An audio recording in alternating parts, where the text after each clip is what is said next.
Kisah nyata seorang wanita di penjara. Siapa yang melahirkan 12 anak dalam 6 tahun tanpa laki-laki? Dan betapa dia akan melahirkan 2 anak setiap tahun. Mengetahui alasannya, Anda akan berteriak, "Nama saya Inspektur Nazira. Tugasku hari ini adalah di penjara Rawalpindi. Ada seorang wanita di penjara saya. Dia sangat putih. Warnanya sangat cerah. Itu sebabnya semua orang di penjara memanggilnya Big G. Tahanan nomor 704 yang bernama lengkap Bisma Halil. Dia adalah wanita yang tinggi dan cantik. Saya sedang duduk dengan file wanita ini terbuka di depan saya, yang bernama lengkap Bisma Halil. Segera setelah saya mulai membaca filenya, saya tersipu.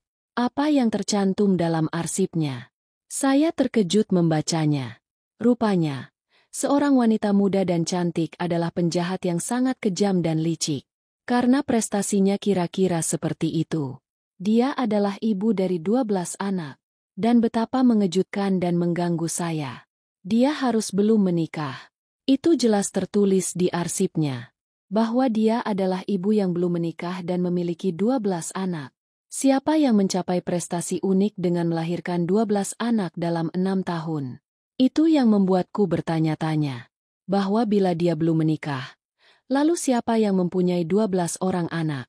Dan itu juga hanya dalam 6 tahun. Dan setiap anak yang dimilikinya terlahir kembar. Kejahatan di mana dia menjalani hukumannya. Dia juga sangat buruk. Dan yang lebih aneh lagi adalah ini. Bahwa wanita ini dipenjara di penjara yang sama selama 7 tahun terakhir. Dan penjara ini hanyalah penjara wanita. Tidak ada laki-laki yang punya hubungan keluarga di sini. Bahkan staf di sini hanya terdiri dari perempuan. Dan tidak ada yang tahu betapa Bisma alias Bigi melahirkan 12 anak ini tanpa laki-laki. Untuk mengetahui hal yang sama, aku menyerahkan semua pekerjaan pentingku dan mempelajari dulu berkas Bisma secara menyeluruh. Dan kemudian memanggilnya di ruangan terpisah dan duduk di depannya. Saya benar-benar kelelahan. Karena penjahat seperti itu bukanlah perempuan. Tapi mereka tidak pernah melakukan apapun. Dan selama 14 tahun saya bekerja, saya telah memahami hal ini dengan sangat baik. Bigi mulai tersenyum padaku dan berkata, "Nyonya, apa yang telah kamu lakukan padaku? Apa yang kamu panggil aku dalam kesendirian?" Mataku tertuju pada perutnya. Melihatnya, saya dapat dengan mudah mengetahui bahwa dia setidaknya sedang hamil 5 hingga 6 bulan. Bisma merasakan panasnya mataku. Jadi Big D mulai tertawa dan berkata, "Kalau begitu Anda tertarik dengan kehamilan saya." Tawanya di ruangan gelap ini sangat menakutkan bagiku. Saya dengan tegas mengatakan bahwa saya tidak tahu apa-apa lagi. Kecuali jika Anda belum menikah. Jadi bagaimana Anda bisa punya 12 anak? Dan itu juga saat tinggal di sel. Di mana tidak ada nama atau tanda laki-laki. Dan siapakah ayah dari anak-anak yang kini ada dalam kandunganmu? Bukannya menjawab pertanyaanku, Bisma malah tertawa terang-terangan. Sepertinya begitu. Seolah-olah dia sedang tertawa terbahak-bahak. Saya telah diperingatkan oleh rekan polisi saya sebelum datang ke sini. Bisma itu wanita gila dan psikopat. Dan semua orang di penjara menjauhinya. Dia bahkan ditahan di sel terpisah karena ini. Bahwa dia tidak merugikan siapapun. Dia telah merobek kepala sipir penjara di hadapanku dengan parah. Yang mana ada 9 poin. Dan sebagai kejahatan dia sampai di sini. Dia bisa melakukan apa saja. Setelah tertawa lama, tawanya berhenti dan terdengar suara di dalam ruangan. Jadi kukatakan padanya bahwa tawamu tidak bisa menghentikan pertanyaanku. Jawab pertanyaan saya secara langsung. Lagi pula, bagaimana kamu bisa hamil? Dan siapa ayah dari anak-anakmu? Bagaimana hubungan Anda dengan pria? Akhirnya aku tahu.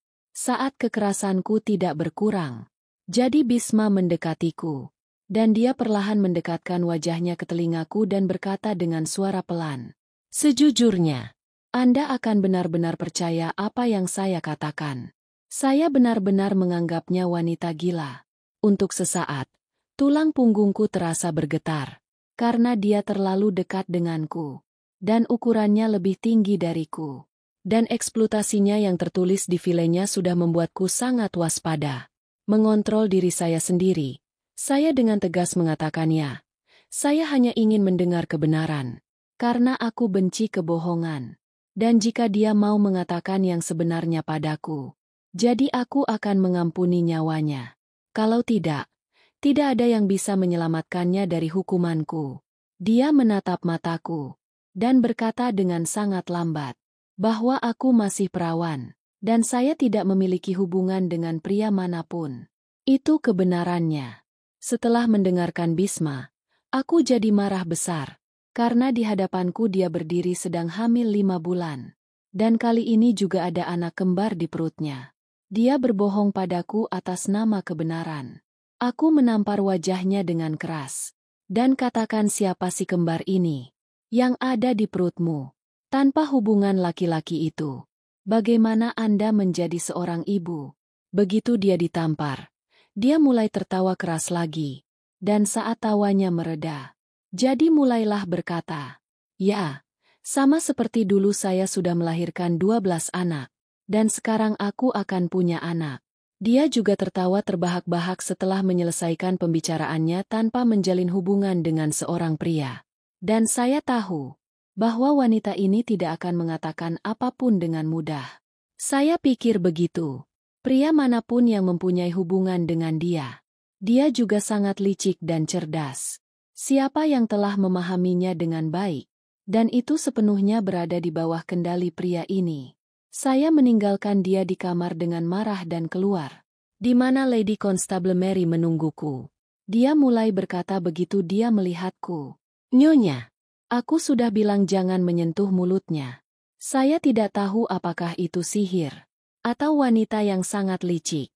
Saya tidak tahu bagaimana dia hamil. Tidak ada yang tahu. Meskipun tidak keluar dari kamar Anda, dia kebanyakan dikurung di sini sendirian. Karena tidak ada yang tahu kapan dia akan kejang." Saya bertanya kepada polisi yang bersama saya sambil berjalan, "Sudah berapa lama Anda berada di sini?" Setelah mendengarkan kata-kataku, dia menghitung sesuatu dan mulai berkata, "Nyonya, saya sudah di sini selama 10 tahun terakhir." Dan begitulah cara saya melihat Biggie sejak saat itu. Dia telah melahirkan 6 anak di depanku. Tapi dia tidak pernah keluar dari penjara dan dia juga tidak datang menemuinya. Lalu aku tidak tahu bagaimana dia hamil. Tidak ada yang tahu. Pertemuan dengan Bisma dan perkataan polisi Maria membuatku sangat khawatir. Karena ada hal seperti itu. Ada satu hal yang saya abaikan. Sesuatu seperti itu, yang tidak terlihat. Faktanya, ada kebenaran besar yang tersembunyi, yang tidak diketahui siapapun. Untuk mengetahui semua itu, aku harus menggapai masa lalu Bisma. Sebagai seorang wanita, kejahatan yang dilakukannya tidak mungkin dilakukan oleh gadis biasa. Dan karena itulah aku memutuskan untuk mengungkap masa lalu Bisma. Tapi saya tidak mengetahui hal ini. Saat itulah saya bisa melewatinya. Jadi, di hadapanku, sebuah kebenaran akan datang. Mencapai kebenaran, saya terpesona. Saya adalah seorang sipir penjara. Dan apa tugas saya selama 14 tahun terakhir? Saya belum pernah melihat kejahatan seperti itu sepanjang karir saya. Hari itu saya berkeliling di pagi hari seperti biasa. Saya sudah berhari-hari tidak berada di penjara ini. Postingan saya baru beberapa hari yang lalu. Itu sebabnya saya hanya mengenal sedikit orang di sini. Kalau tidak, saya dulu punya kebiasaan ini, bahwa saya mengawasi setiap tahanan. Dan dulunya dia sangat menyadari semua urusan penjara. Begitulah pekerjaanku. Bahwa aku terlalu keras kepala. Kelembutan di dalamnya telah hilang sepenuhnya. Karena wanita-wanita yang biasa saya temui semuanya sangat kejam dan dihukum. Saya belum pernah melihat perasaan seperti ibu, saudara perempuan dan anak perempuan di dalamnya. Seseorang akan sampai di sini dengan membunuh ayahnya. Jadi seseorang menjual anak-anaknya. Dan itulah sebabnya hatiku dulu sangat keras terhadap mereka. Saya sangat jujur dan berbakti pada pekerjaan saya. Itu sebabnya saya sangat dihormati di departemen saya. Dan dimanapun ada kekacauan, saya akan mempostingnya di sana.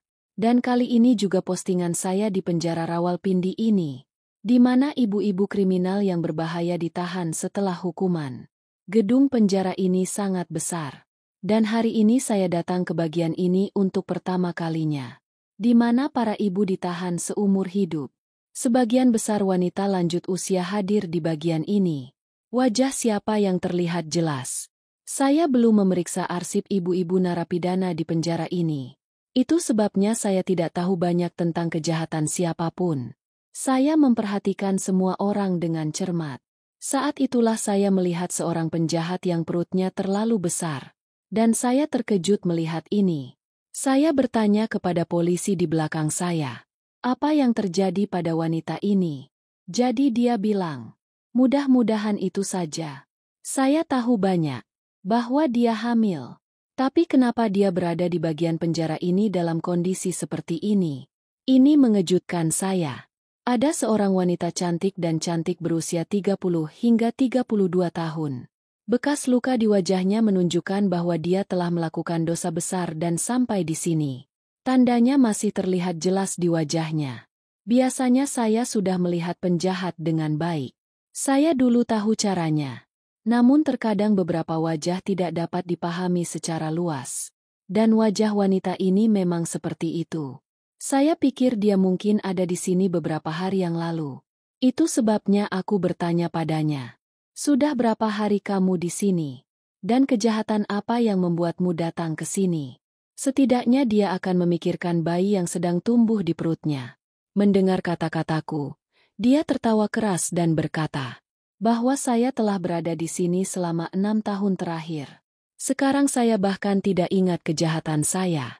Saya tercengang mendengar wanita ini, dan berkata kepada polisi, itu mengatakan yang sebenarnya. Jika sudah di sini selama 6 tahun, lalu anak siapa ini? Karena ini penjara wanita. Dan bagaimana dia bisa hamil tanpa laki-laki? Polisi itu tidak mengatakan apapun sebagai jawaban atas pertanyaan saya. Dan dia berdiri di belakangku seolah-olah dia bahkan tidak mengetahuinya. Sebelum saya menjawab pertanyaan lagi dari wanita ini, saya diberitahu, seseorang datang ke kantor saya untuk rapat. Mendengar ini, saya segera kembali ke kantor saya. बिस्मिल्लाहिर्रहमानिर्रहीम। दोस्तों, एक हामला लड़की को कब्र में दफन कर दिया गया। फिर जो हुआ ये जानकर आपकी रूह भी कांप जाएगी। दोस्तों, ये सबक आमोज वाक़ये को जानने के लिए हमारे साथ आखिर तक जरूर रहिएगा, क्योंकि ये खासकर हमारी माँ बहनों के लिए सबक आमोज वाक़या है। फरमान नाम का एक शख्स ये बताता है, आज से तकरीबन 5 साल पहले की बात है। मेरा ताल्लुक एक ऐसे गिरोह से था जो चोरी किया करते थे। चोरी करने के बाद हम अलग अलग होकर कहीं छुप जाया करते थे ताकि पुलिस हमें पकड़ न ले। एक मर्तबा रात में किसी बैंक को लूटने के बाद मैं और मेरे साथी फौरन से फरार हो गए। मेरे साथी तो फरार हो चुके थे, लेकिन मैं पुलिस की नजरों में आ गया और पुलिस मेरे पीछे पड़ गई। मैं तेजी से भागता हुआ अलग अलग रास्ते बदलता रहा और आखिरकार पुलिस की नजरों से छुपने में कामयाब हो गया। फिर मैं एक बस पर बैठ गया और दूर कहीं जाकर उतर गया। जहां मैं उतरा था उसी जगह के बारे में मुझे कुछ भी मालूम नहीं था। मुझे बस एक ही फिक्र थी कि कहीं पुलिस मुझे पकड़ ना ले। मैं जिस जगह उतरा था वो बिल्कुल सुनसान इलाका था। दूर दूर तक कोई आबादी नजर नहीं आ रही थी। सामने एक कब्रिस्तान था, तो मैं चलते चलते कब्रिस्तान तक पहुंच गया। 14वीं का चांद चमक रहा था, जिसकी वजह से सब कुछ साफ साफ दिखाई दे रहा था। मैंने सोचा कि आज रात कब्रिस्तान में गुजार लेता हूँ, सुबह होते ही यहाँ से निकल जाऊंगा। मैं बहुत सख्त जान और मजबूत दिल का मालिक था। कभी भी मेरी हालत ऐसी नहीं हुई थी जैसे उस रात हुई थी।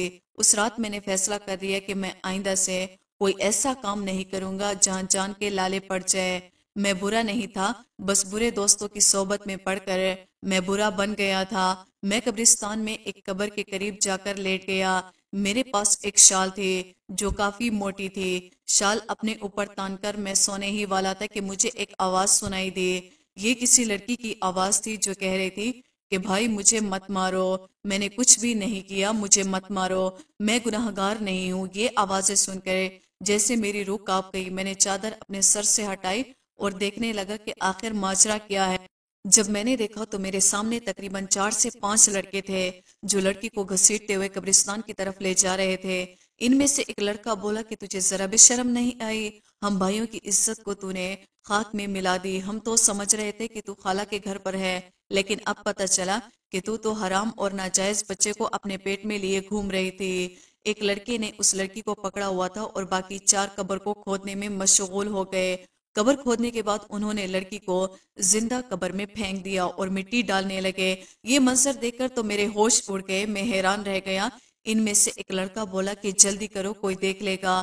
انہوں نے جلدی جلدی لڑکی کو زندہ قبر کے اندر دفن کر دیا اور وہاں سے چلے گئے۔ لڑکی کو قبر میں زندہ دفن کرنے کے بعد وہ سب وہاں سے بھاگ چکے تھے اور میں ایک دم سے اپنی جگہ سے اٹھا، اس قبر کے قریب گیا اور جلد بازی میں وہ لوگ کندل وہیں پر چھوڑ کر بھاگ گئے تھے۔ میں نے جلدی سے اس قبر کو دوبارہ کھودنا شروع کر دیا کیونکہ میں نے دیکھا تھا کہ اسے زندہ زمین میں دفن کر دیا گیا تھا۔ میری پوری کوشش یہ تھی کہ میں اس لڑکی کو قبر سے زندہ باہر نکالوں۔ اس لڑکی کی چیخے کی آواز قبر کے اندر سے مجھے سنائی دے رہی تھی تو مجھے حوصلہ ہوا کہ وہ لڑکی ابھی تک زندہ ہے۔ میں اپنی پوری طاقت لگا رہا تھا جلدی سے قبر کو کھود سکوں۔ میں کوئی نیک انسان نہیں تھا، ایک عام سا آدمی تھا، لیکن میری جگہ کوئی بھی ہوتا تو زندہ دفن ہونے والی لڑکی کو نکالنے کی کوشش ضرور کرتا۔ میرے خیال سے کوئی بھی اتنا بے ضمیر نہیں ہو سکتا جتنا اس لڑکی کے بھائی تھے۔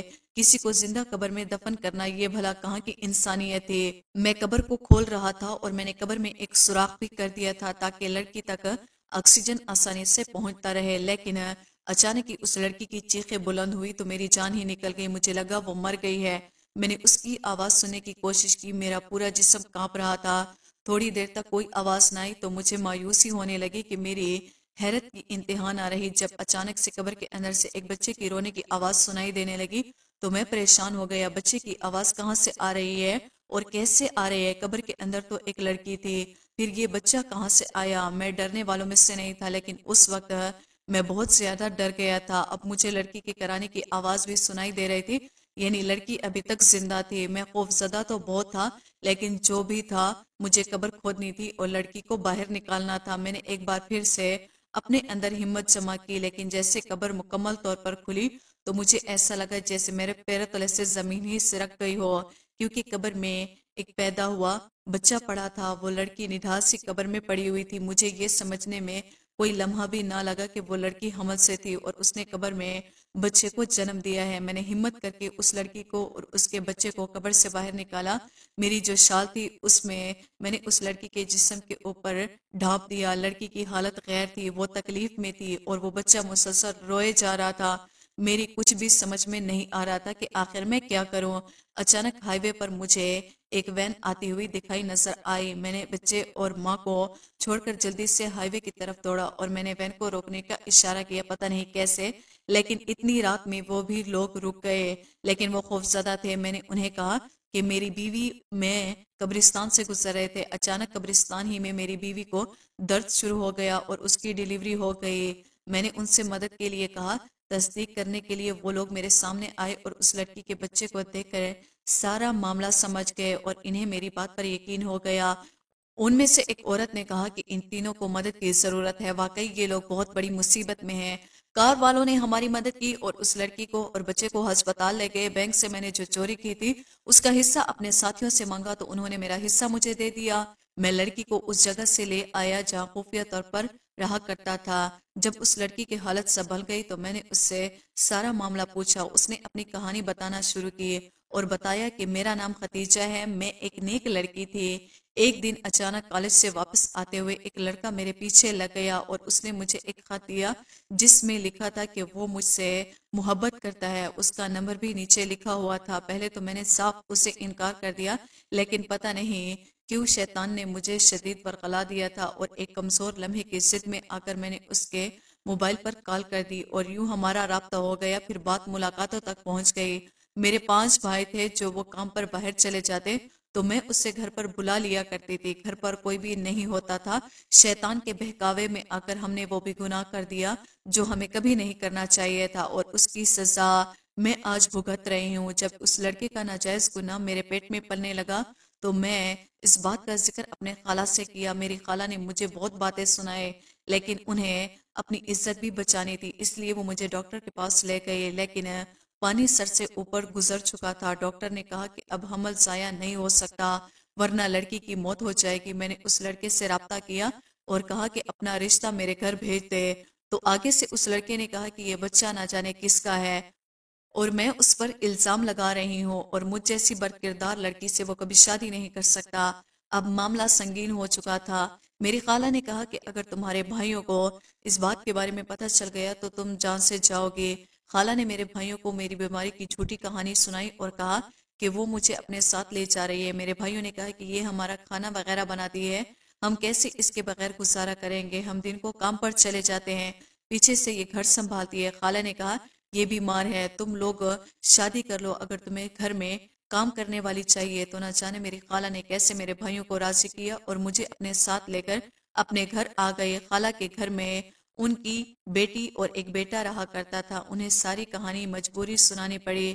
میں نے حمل کے 9 مہینے وہاں گزارے، لیکن جب میری ڈیلیوری کا وقت قریب آیا تو اس دن میرے بھائی میری خالہ کے گھر آ پہنچے۔ انہوں نے نہ جانے یہ بات کیسے معلوم ہو گئی، وہ مجھے گھسیٹتے ہوئے واپس گھر لے گئے اور وہاں سے رات کو قبرستان لے گئے اور مجھے زندہ قبر کے اندر دفن کر دیا۔ جب مجھے قبر کے اندر دفن کر دیا میرا دم گھٹنے لگا، میں چلانے لگی اور میں اللہ سے مدد مانگ رہی تھی۔ میں تکلیف میں رو رہی تھی، کرار رہی تھی۔ ایک طرف تو میرا دم گھٹ رہا تھا اور دوسری طرف مجھے حمل کا درد بھی شروع ہو گیا۔ میں نے سچے دل سے اللہ کی بارگاہ میں توبہ کی کہ آئندہ میں کبھی کوئی گناہ نہیں کروں گی، اور میں نے گناہ نہ کرنے کا پکا ارادہ کر لیا اور اللہ سے دعا مانگتی رہی۔ میں نے کہا کہ میں روزے رکھوں گی، نماز پڑھوں گی، تہجد ادا کروں گی۔ میں گمراہ ہو گئی، اے میرے رب مجھے آخری موقع دے دے، مجھے اس قبر سے نکال دے۔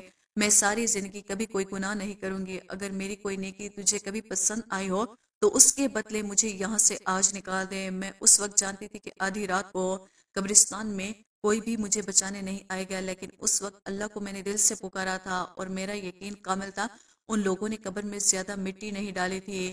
اس کے بعد تم آگے اور تم نے پہلی کوشش میں میرے لیے ہوا کا راستہ کھول دیا تھا۔ ایک پل کو مجھے ایسا لگا شاید میرے بھائی واپس آ گئے مجھے نکالنے کے لیے، کیونکہ اس وقت ان کے سوا قبرستان میں اور کوئی موجود نہیں تھا۔ لیکن پھر میرا دماغ کام کرنا بند کر چکا تھا، کیونکہ بچے کی پیدائش کا وقت قریب آ چکا تھا۔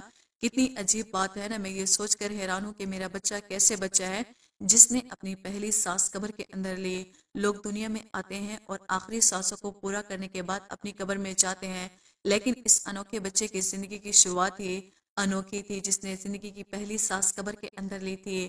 میں نے اللہ سے وعدہ کیا تھا کہ اب میں کوئی بھی گناہ نہیں کروں گی اور اپنے تمام گناہوں سے میں سچی توبہ کر چکی۔ ہم اپنے رب کو بھلا دیتے ہیں، گناہوں میں لگ جاتے ہیں، لیکن وہ ہمیں نہیں بھولتا۔ میں تہجد گزار لڑکی تھی، خوب عبادت کرتی تھی، لیکن میں بہک گئی، اپنے رب کو بھول بیٹھی۔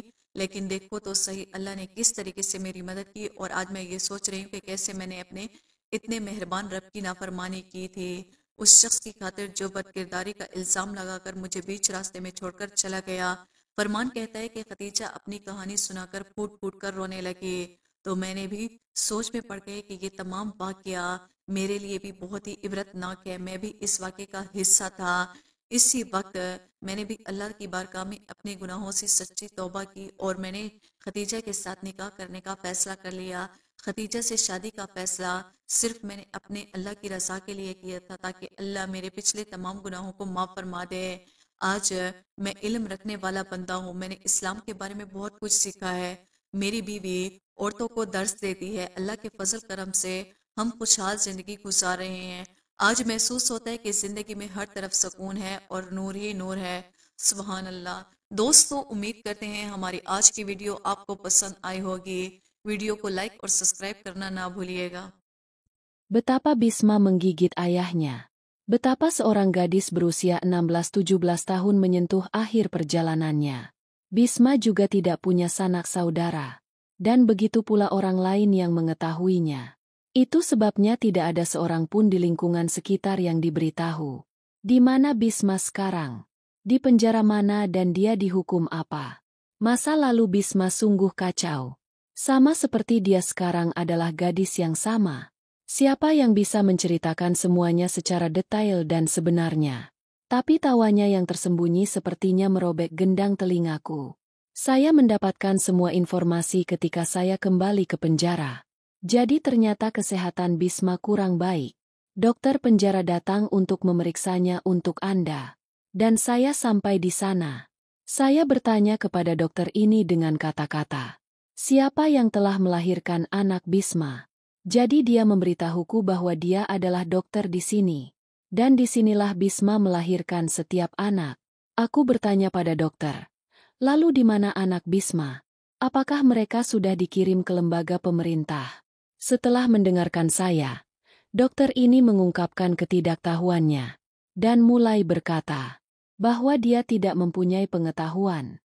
Aku pun mencoba menghubungi sipir penjara lama itu untuk membicarakan Bisma. Tapi saya tidak bisa menghubunginya. Dia telah dipindahkan ke daerah kecil yang jauh. Kini aku harus menunggu Bisma pulih. Karena kesehatannya sangat buruk.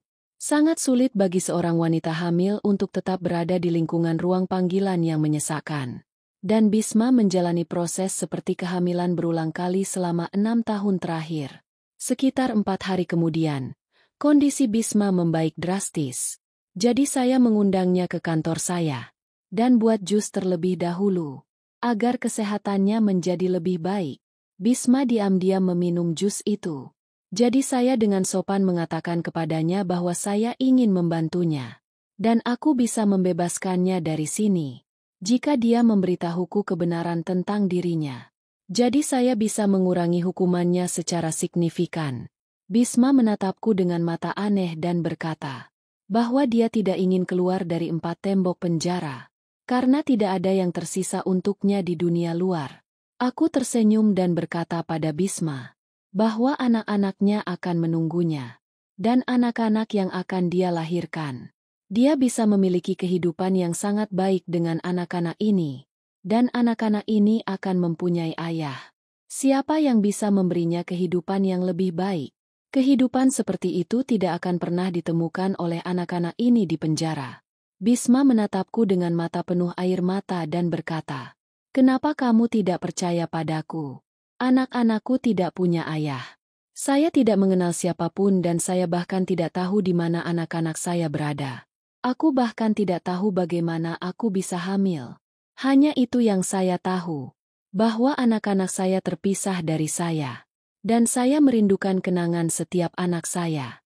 Hari ini Bisma tidak tertawa seperti dulu. Sebaliknya, mungkin dampak penyakitnya telah membuatnya sengsara. Hari ini dia terlihat sangat sedih dan terisolasi. Saya sangat terkejut dengan hal ini, karena nadanya memaksaku untuk mempercayainya. Ketika saya bertanya lagi kepadanya apakah Anda benar-benar tidak tahu? Begitulah cara Anda hamil. Jadi dia dengan tegas menolak. Air mata terus mengalir dari matanya. Dan dia menceritakan padaku seluruh kisah masa lalunya. Mendengar itu aku mulai menangis. Saya adalah orang yang pemarah, tetapi dia adalah seorang manusia dan ceritanya membuat saya merasa ngeri. Bisma memberitahuku bahwa ayahnya mulai menjualnya untuk memuaskan kecanduan narkoba. Dan dia diinjak-injak setiap hari di dalam 4 dinding rumahnya. Dan Anda dan ayahnya mulai menginjak-injak putrinya sendiri. Dan ketika kekejaman dan penindasan meningkat, jadi dia marah dan membunuh ayahnya dengan kejam. Dia tidak punya alasan atas perbuatannya. Karena dia telah memotong banyak sekali bagian tubuh orang tuanya. Dia menerima lebih banyak luka daripada ayahnya. Dia masuk penjara untuk menjalani hukuman rahasia. Tetapi setelah 7 atau 8 bulan datang ke sini, dia mengetahui bahwa dia adalah seorang pendukung. Dia tahu betul bahwa kehamilan ini ditemukan setelah masuk penjara. Dan anak siapa ini? Dia tidak tahu kapan itu masuk ke perutnya. Dan kemudian dia melahirkan 12 anak lainnya satu demi satu dengan cara yang sama. Dan sekali lagi, setelah mendengarkan bagian ceritanya, saya mengerti banyak hal. Bahwa ada seorang gadis lugu. Tapi salah siapa itu? Saat itulah saya mulai menyelidiki dengan baik di penjara. Dan tanyakan kepada karyawan Anda secara detail. Dan dia biasa menghasilkan uang dengan melakukan kesalahan. Bagi benar-benar tertindas. Dan dia tidak punya hubungan dengan pria manapun. Dia bahkan tidak mengenal dirinya sendiri. betapa dia menjadi ibu dari begitu banyak anak. Saya meneruskan pengaduan terhadap sipir penjara ini, dan juga mengurangi hukuman Big G. Tinggal beberapa hari lagi, dan setelah itu akan ada gratis. Saya sudah meyakinkannya bahwa aku akan menyimpannya di rumahku, dan akan memberinya kehidupan yang baik. Dia dapat bekerja untuk saya dengan hormat dengan mengatakan tinggallah di rumah saya. Sangat senang mendengarnya. Dan sekarang anak-anak akan lahir di sini. Big G punya hak atas mereka. Saya tidak bisa lagi memisahkan dia dari anak-anak. Bagaimana menurut kalian? Bahwa sipir penjara sebelum saya akan mendapat hukuman atas kejahatan mengerikan ini? Atau dia akan lolos dari hukum karena seragamnya? Ngomong-ngomong, aku tahu ini. Tidak ada yang bisa merusak orang-orang berkuasa di sini. Dan sipir penjara itu akan terus berkeliaran dengan bebas. Tidak ada yang bisa merusaknya. Karena inilah kelemahan institusi kita. Itu sebabnya kami mendengar kejadian seperti itu setiap hari. Bahkan perempuan pun tidak lagi aman di penjara di danau. Semoga Allah melindungi martabat saudara perempuan dan anak perempuan kita. Dan selamatkan dari kejadian seperti itu sob. Sampaikan pendapatmu di kolom komentar. Jangan lupa share videonya dan subscribe channelnya.